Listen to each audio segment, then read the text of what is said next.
garage and the meter has been put in out at the street.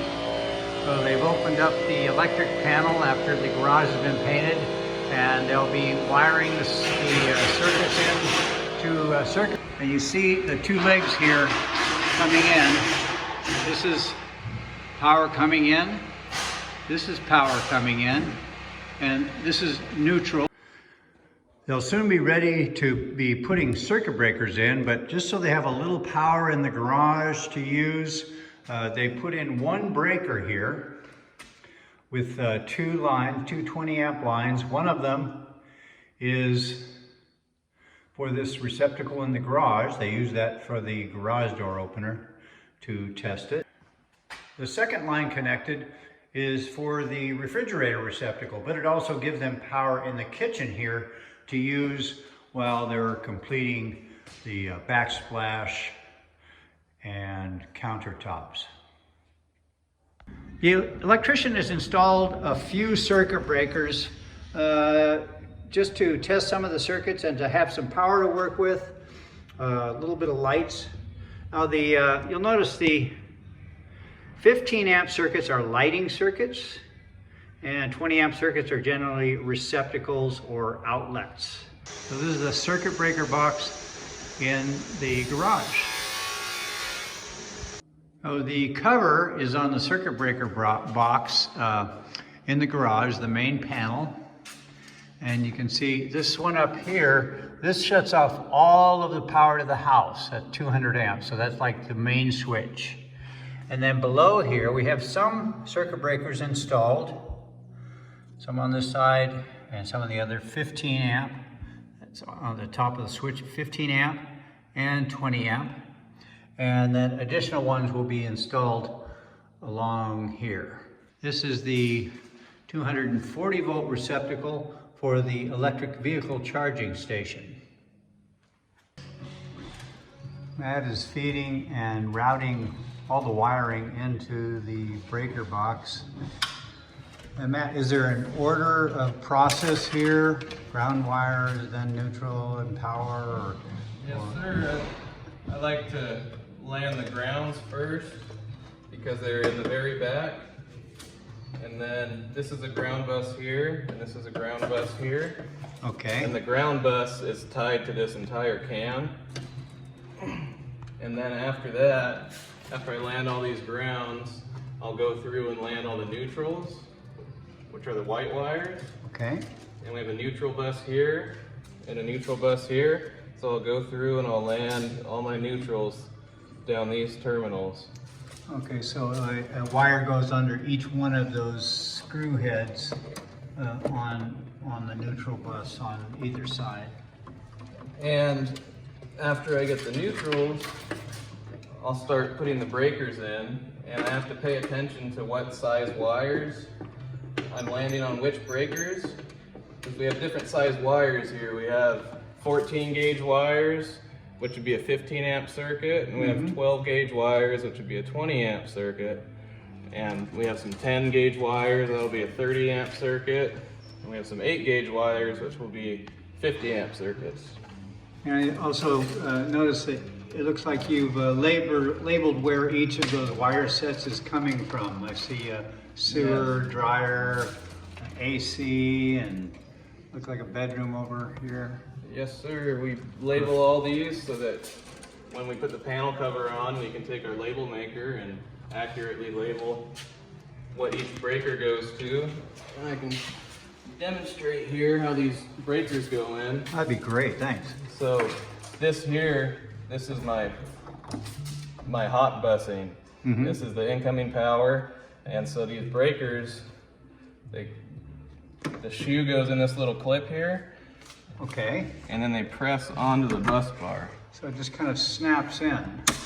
And then I'll take my hot wires and I'll put them under this terminal on the breaker. And so we'll fill just about this entire panel up. We'll have a few extra spaces left after I get all these breakers in, and those extra spaces they can use for future solar circuits, or if they want to do an addition and need room for other appliances and things, they'll have some room. So the power comes in on this line, down into this bus bar, then into the circuit breaker, and then out on the wire that it's connected to. Is that correct? Yes, sir. And Excellent. we have two different phases here in this panel. This is a single phase panel, which has two phases. A three-phase panel will have three phases in it, but so we have two hots in here. We have this wire here, Okay. and we have this wire here. And this busing, if you pay close attention to it, it alternates. So this side feeds every other terminal. Gotcha. This side feeds the opposite terminals. And what so is the purpose of that? we have 120 volts on each of these lines here. And so when I put a single pole breaker on, it clips onto one of the bus bars, Right. which will be for a 120 circuit. And here we have a 2-pole 30 breaker, and it clips onto both phases.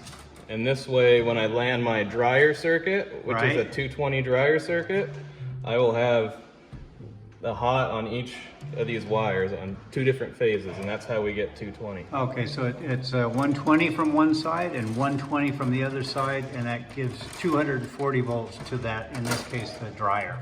Yes, that's Great. correct. I appreciate it. Thanks, Matt.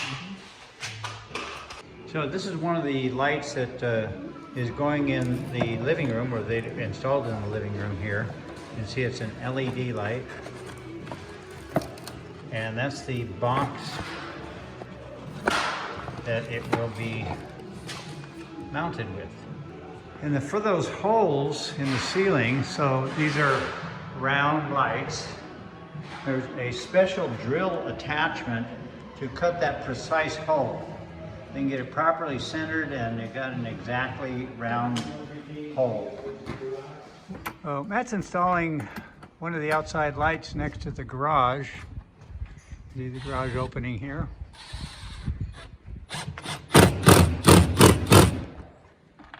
Installing a plate that the light will mount on.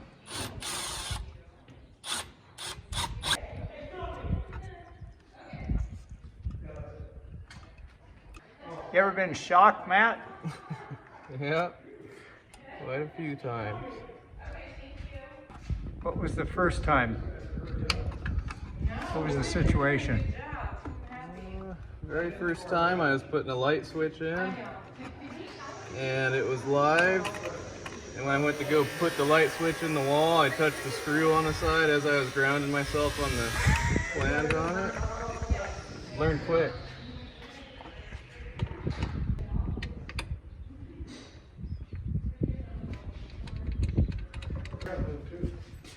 And there we go.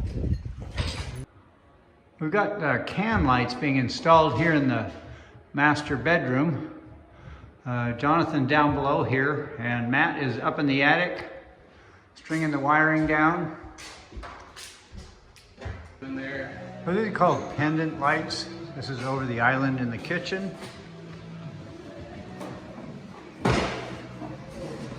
And also have can lights here in the living room. Matt's installing a receptacle or an outlet in the master bedroom. Two pairs of wires in this one. 2 pairs of wires, what does that mean? We have a wire probably coming from this outlet to feed this one, and then coming out of this one to the next one. Okay, so you have some coming in and then some going out to another receptacle. Yes, sir. And does it make a difference whether you put white or black together? It does. The whites are neutral, so the whites go on the silver terminals on your receptacle, and the black wires are your hots. They go on the brass screws on your receptacle. You have a green screw for your ground. Okay, and the ground is the one without the insulation on it. Yep, ground's the bare copper in the box. And so on this receptacle, we have to hook the wires to go around the screws. Because they won't fit in the push holes, or? 12 gauge wire won't fit in the push holes in the back. We don't like to use those though. Okay. So you want the hook to wrap around the screw in the direction that it's going to tighten. I see. So righty, tighty, lefty, loosey. You want it on the tighten direction. Yes, because if you have it the other way, then when you tighten the screw, sometimes it will back the wire, it'll push the wire out. Gotcha. So if we do it this way, it actually pulls the wire in, pulls that hook in, and makes it a good connection. Excellent. So you have both the whites on one side, on the silver side, and then both of the line or power wires on the gold On the brass colored or screws, brass yeah. colored screws, connectors. Now, does it matter which one goes on which when you're on the brass or on the silver? It does not. Okay. Not in this instance. Notice how he folds the wires up so it fits neatly into the box. There's not a lot of room in there, so. You want to tighten it until the ears on the flange are touching the drywall. Okay. And then we go and put the cover plate on.